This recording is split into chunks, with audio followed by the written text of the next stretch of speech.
the early game, I think there's upset potential here. The Rams playing the Eagles. The Rams, I played their best game of the year, looked awesome on Monday night against the Vikings. I think you saw a team that really benefited from the rest that they got in Week 18. I was critical of them. A lot of other people were critical of them. I thought they should have gone after the 3 seed. I thought the draw would be easier. They responded by stuffing the Vikings in a locker in the wild card round with a team that looked fresh and looked ready to roll. And so, I think for the Rams, the biggest thing is going to be winning the battle up front on defense.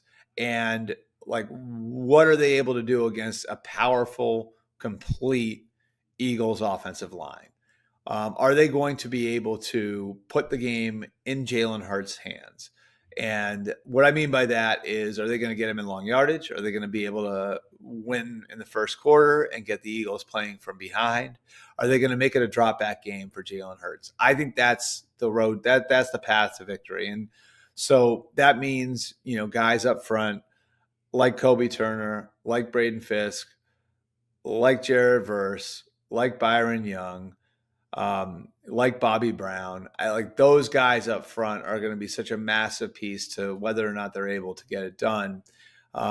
Especially because on the back end, based on what they've got at corner, those guys have done a representative job for who they are. But on the back end, like, how are you going to deal with Devontae Smith, AJ Brown if the Eagles are able to protect it? I don't think you're going to be able to do it. And I don't think you would have been able to do it against Minnesota unless you were able to get after Sam Darnold the way you're able to get after him. So that 9-sack effort against the Vikings, I don't think the Rams can duplicate it, but you got to do something along those lines where you're pretty constantly affecting the quarterback and you're putting the ball in the quarterback's hands. As for the Eagles, I think you can just flip this right around and you can say, how do guys like Quinion Mitchell and Cooper DeJean and Darius Slay, how do they handle the Rams receivers?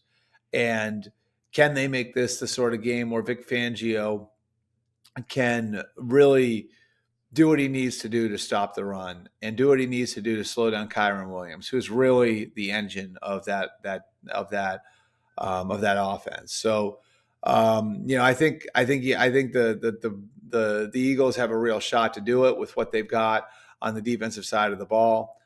Obviously, offensively, Saquon is a huge key, but I'm really looking at kind of some of their ability to cover the Rams without using resources. Because if they can do that, they can slow down Kyron Williams. The Rams could have a really tough day in Philadelphia.